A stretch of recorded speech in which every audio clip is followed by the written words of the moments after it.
The Tissot Seastar VIsodate, a mid-century classic dress watch, but the one on the bench has seen better days.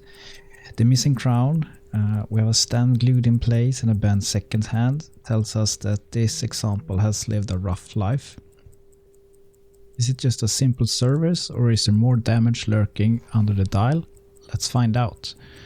Welcome back to Lugs and Levers. My name is Joachim, and today we're bringing this vintage Tissot back to life. Having a quick look at the watch first, looks like the dial is in good condition, and let's have a look on the inside, starting by opening the case back. Really stuck in place. Had to use a lot of force with my rubber ball to get the case back to loosen up. Here we have the movement inside, rather dirty. We have some fibers, some oil, some residue, and one of the case screws and case clamps has already come loose. Let's get that out of the way. Then we can unscrew the second case screw and remove that together with the case clamp. Then the next step is to remove the movement holder ring. Let's get that out of the way so we can have a look at the stem. Let's try to get it out. Seems like it's really stuck in place. The reason for that is it's actually glued in place, probably by the same person who lost the crown. Let's put a little bit of wind into the watch and see if it's running at all. It looks like it's kicking up with a little bit of help. So probably a lot of gunked up oil preventing the wheels to spin. Let's take out the bigger tools and actually cut the stem so we can get it out of the case.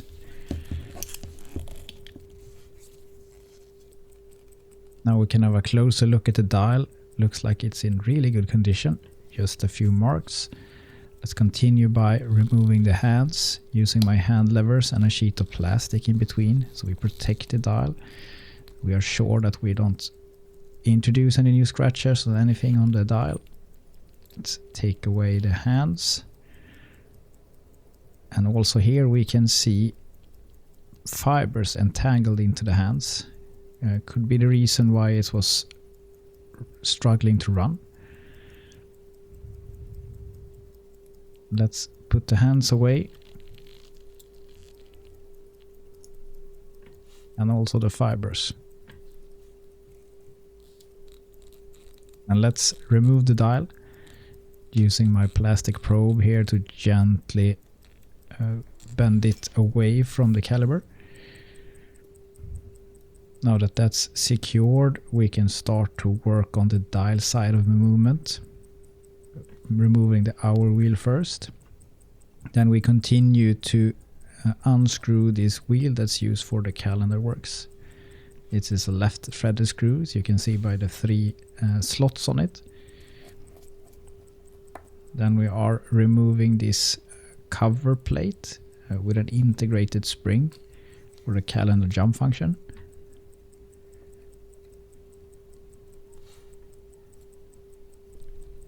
Let's gently remove the spring from this small plate. Looks like it's easier to pull it out than pick it up. Let's continue removing some parts for the calendar works before we move on to the keyless works while we're here. Removing this cover plate where this intermediate wheel is stuck on it from all the oil. Just gently pick up the date disc here. We can store that safely. Let's move on to the keyless works. The screws are really stuck in this movement. And we have the setting lever spring, gently prying it away. We have the yoke spring, one of these that tends to fly away. And then we have the yoke. And the setting lever. See if we can get that stem out.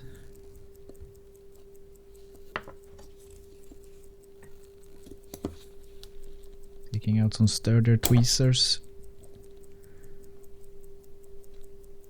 A little bit of nudging. Ah, there we go. Need a new stem as well. And the winding pinion and the sliding pinion. And then we can move on to the cannon pinion removal using the Presto tool. So we flip the movement around. Then we start by removing the balance. One of the most delicate parts of a watch. We have this beautiful blue hairspring on this balance. And gently prying it away with my screwdriver before picking it up.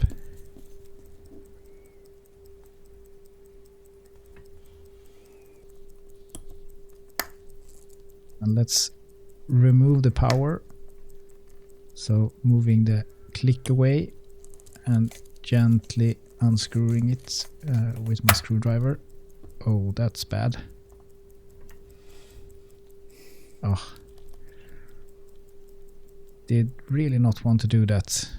Unfortunate slip there.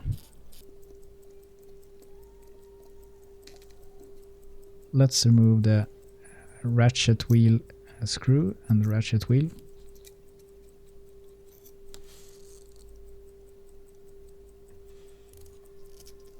Then we continue by removing the click. First the click screw. And then the click.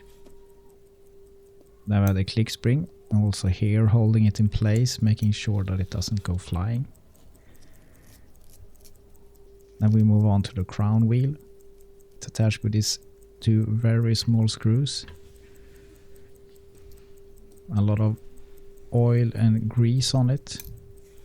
It's actually two parts stuck together.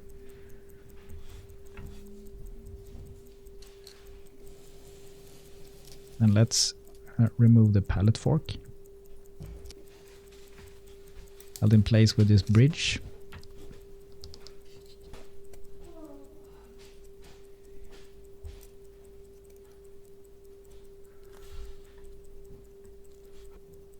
And then we remove the pallet fork. Next step is to unscrew the screws for the wheel bridge. Held in place with 3 screws.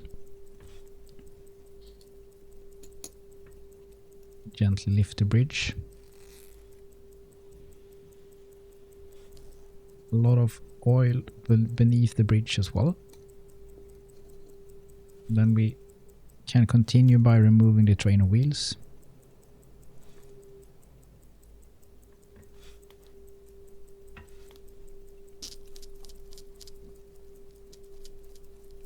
Next step is to unscrew the screws for this intermediate bridge.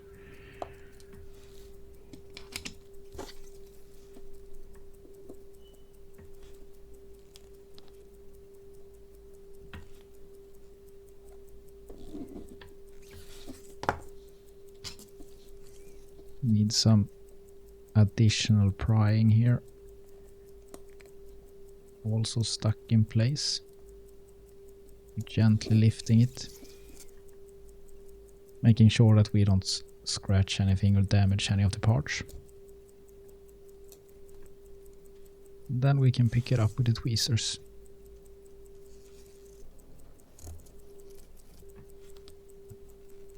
One screw for the barrel bridge. Unlike everything else on this movement, it's stuck in place, so I have to gently pry it away using my screwdriver before we can pick it up. We can remove the barrel and finally the center wheel. Let's open the barrel to have a look at the mainspring inside. Gently Pushing in my tweezer so we can lift away the lid. Have it.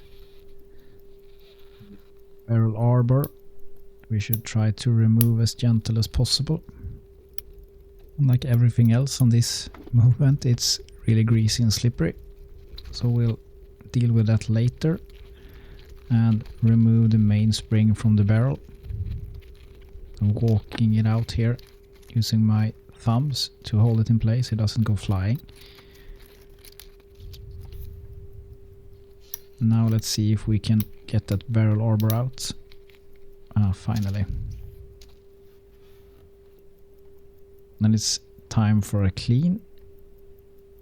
So all the pivot points here have a lot of dried oil that needs to be addressed.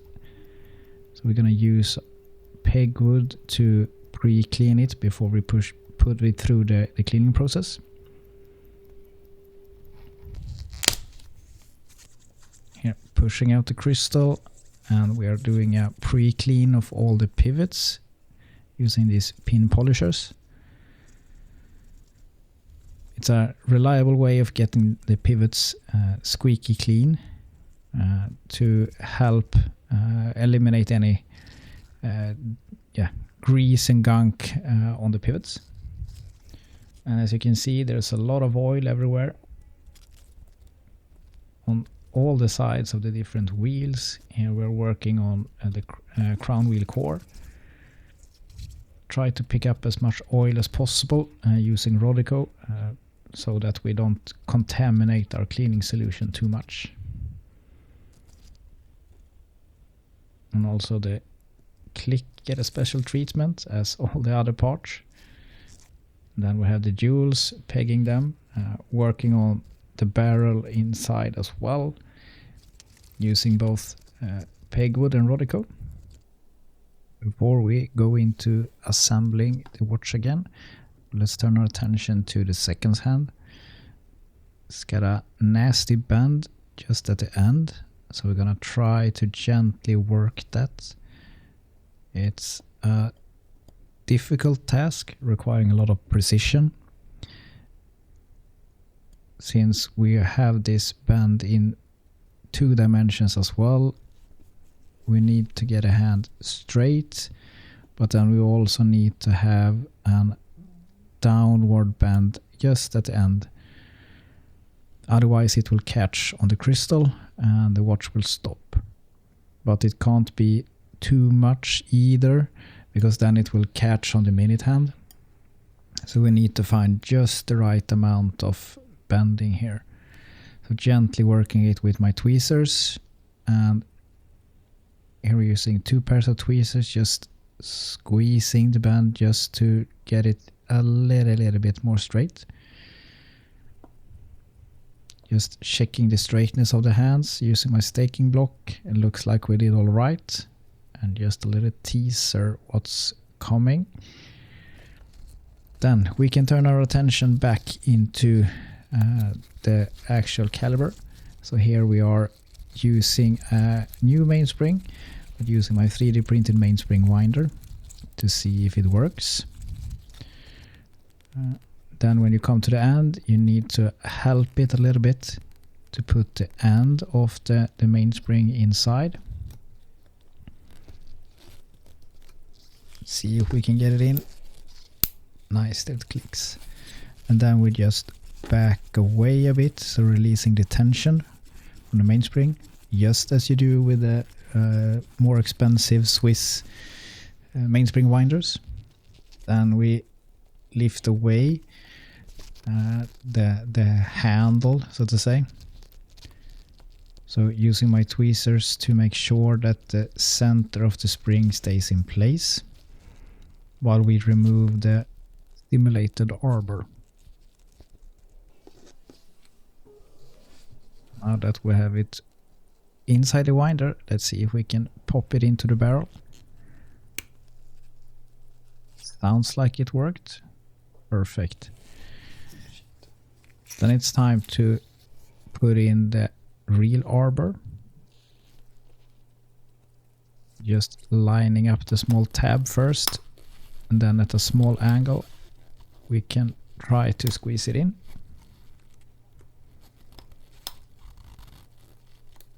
There we have it. Then we can place the lid back on the barrel. And then we move it inside this small little nifty tool where we can squeeze it together. Nice satisfying click, and the barrel is now closed. Then we're using a little bit of HP 1300 here on both sides of the barrel. Make sure that the arbor is lubricated on both sides. Then we just switch it around a bit so we can place the center wheel. Also here a bit of HP 1300 on the pivot point before we place it into the main plate.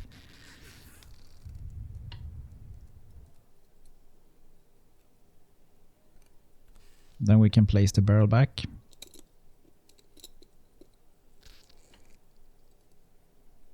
Then we can place the barrel bridge back into place. Gently nudging it over the guiding posts. Then we have the screw for the barrel bridge. Next step is to add a little bit of HP 1300 here on the center wheel. And we can place this middle plate which holds the center wheel in place. Then we can place the screws.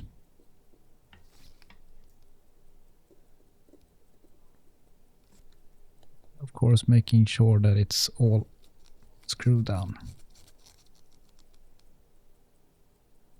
Then we place the escape wheel in place. If we can get the pivot in. There we go. Then we can place the third wheel. If we can manage to find the pivot. There we go. And then we have the fourth wheel, adding a bit of 90-10 here. Since this is have the pivot point on top of the center wheel.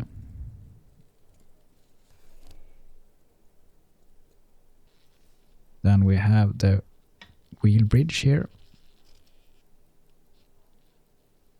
Trying to position it so that we get all the pivot points in.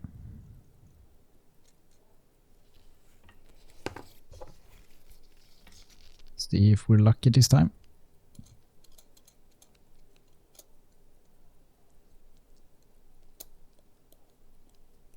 Ah, look at that. Looks like we got all of them at once. Then we can just check that the wheel spins freely. Looks good. We can add the screws for the bridge.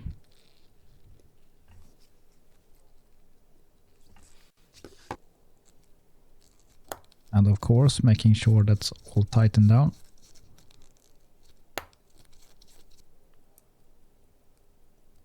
A little bit of HP 1300 here between the barrel arbor and the barrel bridge.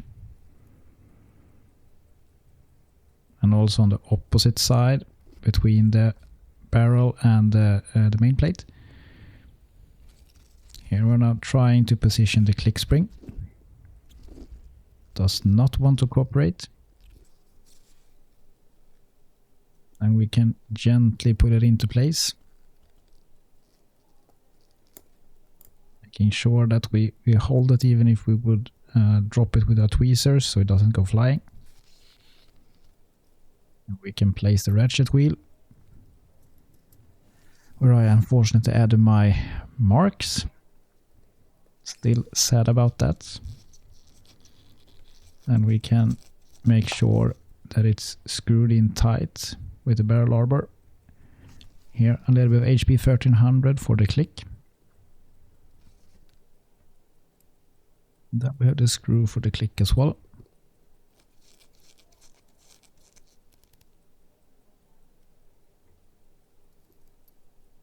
Then we have the crown wheel.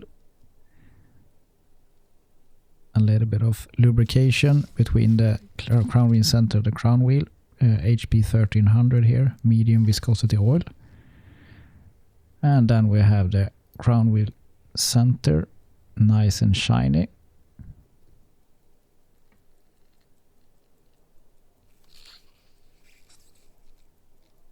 See if this screw wants to collaborate.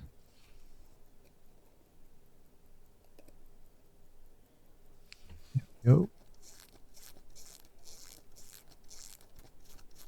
And making sure everything is nice and tight. Then let's flip the movement over and start to work on the keyless works. Here we have the winding pinion, a little bit of grease on the teeth.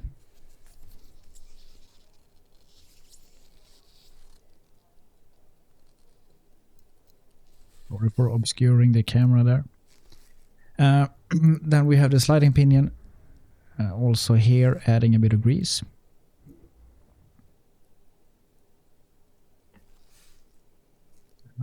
Placing it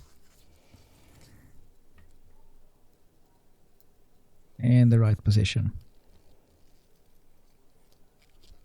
Let's have our new stem and crown. So we can add a little bit of grease here on the sliding surface for the yoke. And for the setting lever, a little bit of grease here as well.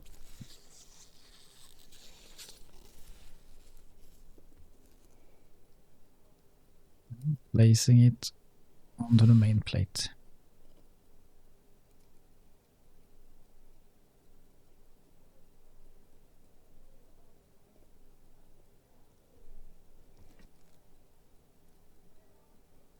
And we're preparing for the yoke.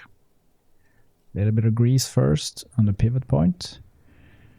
Then position it over the sliding pinion. And I have the yoke spring. I'm holding it as all the other springs here with my plastic probe, so we make sure it doesn't go flying.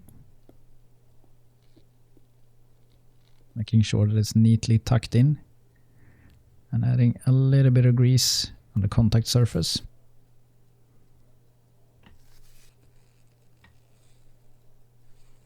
Then we have the first intermediate wheel.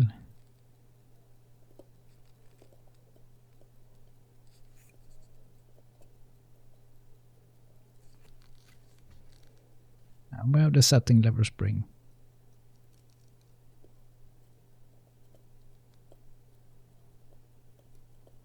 Positioning it as good as possible before we bring in the screw. Then I realize we don't really need that intermediate wheel in just yet. Let's place it back.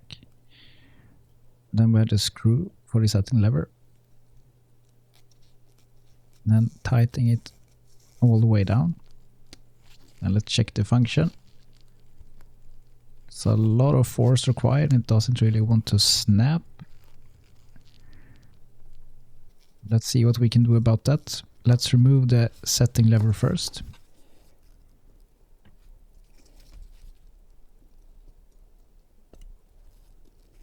Let's check the function without the spring. Looks like it's functioning correctly.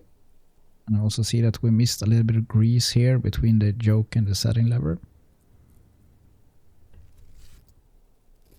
Now we're placing the setting lever spring back. And hope that improves our situation. Still not functioning as it should. Let's see if we can give it a little help. So, looks like it's too much friction between the setting lever and the setting lever spring. So adding a little bit of grease. Should be grease here, just haven't added it yet. And let's hope that that will remedy the situation. Let's try it out. Ah, look at that. Let's just work the grease in a bit. Now we have a functioning keyless works. That's great. Now switching gears. So cleaning the pallet fork. Just putting it in some essence of Renata.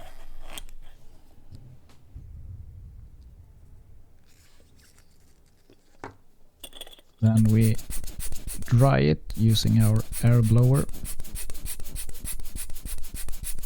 And then we can place it into the movement. In this case, the pallet work was actually really clean. We didn't need to use any pegwood to clean the jewels. Let's place the bridge for the pallet fork. Let's try to position it. And adding just a little bit of pressure on the bridge while manipulating the pallet fork. Try to get that pivot in. This is one of the most delicate pivots and we really don't want to break it. Need to turn the escape wheel slightly to see if we can get the pallet in. Yeah, there we go. Then we can add the screws.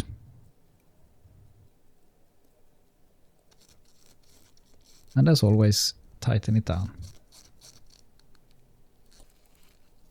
We add a little bit of wind to see if we get the power to the pallet fork. Checking the function, snapping back and forth all right. And it's time to lubricate the impulse phase of the pallet fork. Then we step this forward 5 times. Then another dab of lubrication. Trying to get the right amount. Then step it 5 times. We do that 3 times in total, making sure that we cover all the teeth of the escape wheel. Now to prepare for the balance installation, we swap the movement over to the dial side. Then we are removing this jewel. Then after some cleaning, we can add some lubrication here. So here we are using, let's clean it and do it again. So we're using 90-10 here. So low viscosity oil. And putting on the chaton on top of the end stone.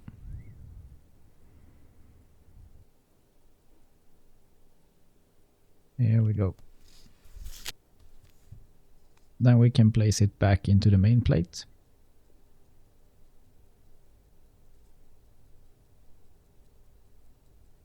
And close the Inca block spring.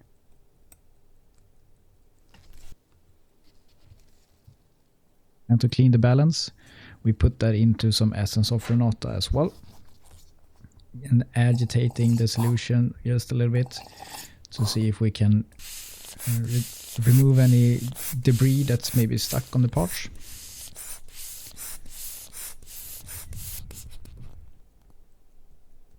Speeding up the drying process using the air blower here. Now it's time for the balance install, the moment of truth. Let's see if we have a running movement.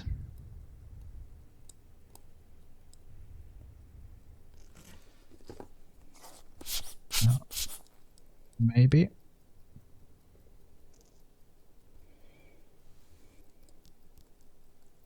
You just need a little bit of help. Now we place the screw back.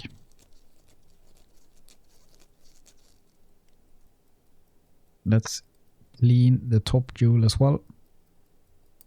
First opening up the Inca block shock setting. Then we can pick up the jewel. After some cleaning, we can add some 90-10. Trying to get roughly 50 to 70% coverage. Then we have the chaton. Really jumpy today, but it stayed intact. Let's place it back.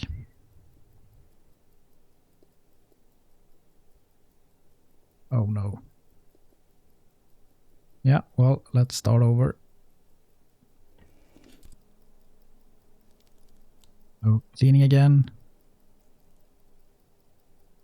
Bring some oil back onto the stone. And we can put the chaton back. And then we can place it back into the balance this time, hopefully. Now that looks much better. Let's close the Inca block spring. Then we can put it on the time grapher to see how it runs.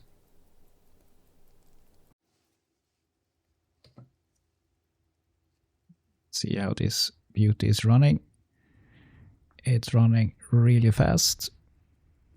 High beat error. Not so good amplitude. Let's do some adjustments. So got the beat error down to 0 and more reasonable rate, and this is before lubrication, so the amplitude will pick up a bit. Let's turn our attention to the dial side of the movement, adding some HP 1300 here to the pivot point for the cannon pinion. We have that one in place. Then we have the one of the intermediate wheels.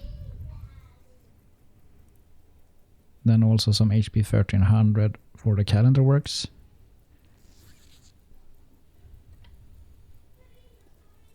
Have this special jumper. And this wheel for the calendar. With a left-hand threaded screw.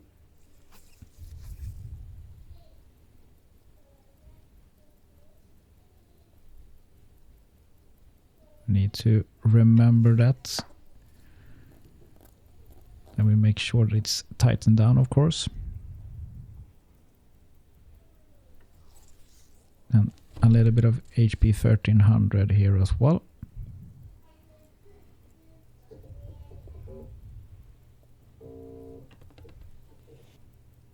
And then for this small bridge, we will add the spring back.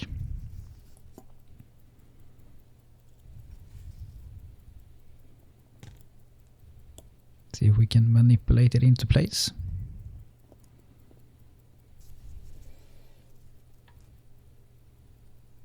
And with the date wheel, putting it back onto the movement.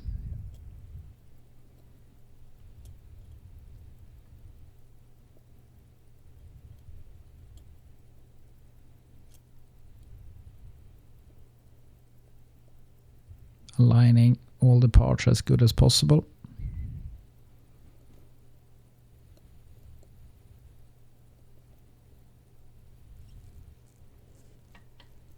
And then we can add this special little bridge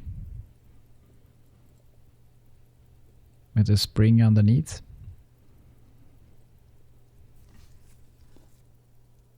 So screwing in the screw just a few turns, and then we can snap the spring into place through that hole. That's in place, we can fully tighten the screw. Then we have this cover plate on the opposite side. Just some positioning here before we can add the screw.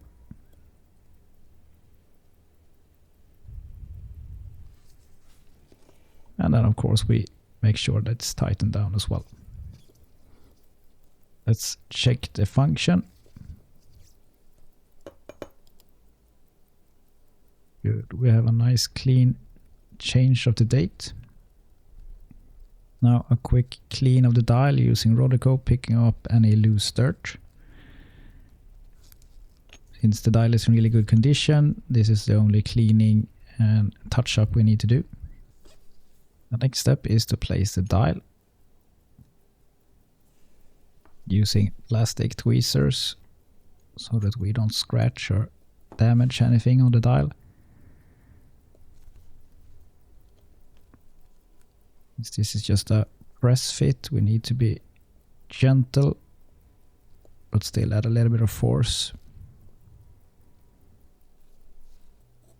Then before we place the hands, let's actually exchange the lume on them. It's seen better days. It was missing on one of the hands, and the other was really bad condition. So here gently scraping it away from the backside. You can see it's almost a greenish tint, probably from some mold. Then let's mix some new lume. And as you can see, going for a grayish tint here, matching the lume left on the dial. It would look really bad if we had a fresh looking lume on these hands, not matching the one on the dial. So we will lose some luminance by doing this, but it will still look better in the end. And here you can see I have placed the hands on a balance tack, and then putting on the lume from the underside. And this is at least the easiest way I found to do it, because you don't get an excess. You get just the right amount when you do it this way. Then we can fit a new crystal using the crystal press. So pressing it down over a center part. So bending in the edges, and then we can snap the case over the crystal. There we have the snap.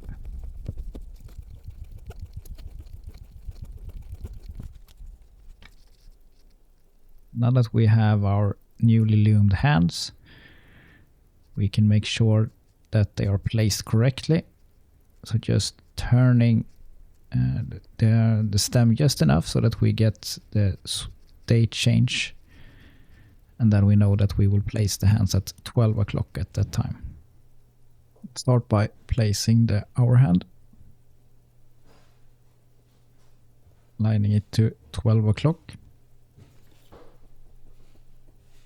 And we use this hand press tool to press it down.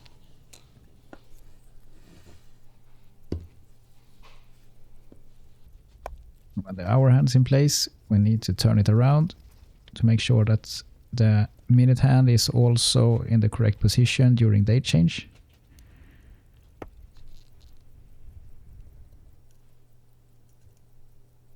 Placing the minute hand at 12 o'clock.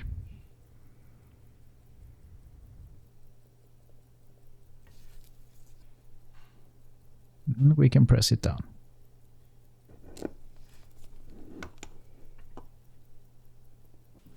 Then let's check when we have the date change. Should be as close to 12 o'clock as possible. Looks like we are 1 minute past 12. That should be okay. Then we have the seconds hand that we worked a lot on. Before we put the movement back into the case, we just want to make sure that the crystal is dust free on the inside. So using a bit of clean Rodico to pick up any dirt here. If you use an used Rodico, you risk of adding smudges to the inside of the crystal. And we can place the case over the movement and flip it around. When we have everything inside, we can then add the retention ring. And if you're observant here, you can see that the movement stopped running when we put it into the case. That's because the hands are sitting a bit too proud of the dial. So we need to adjust the minute hand as well to add a slight bend to the end. Looking at pictures, it looks like it was that from the beginning. So we need to adjust that and gently add a small bend on the end of the minute hand, so that we can put a small bend, an additional small bend I should say, on the seconds hand as well.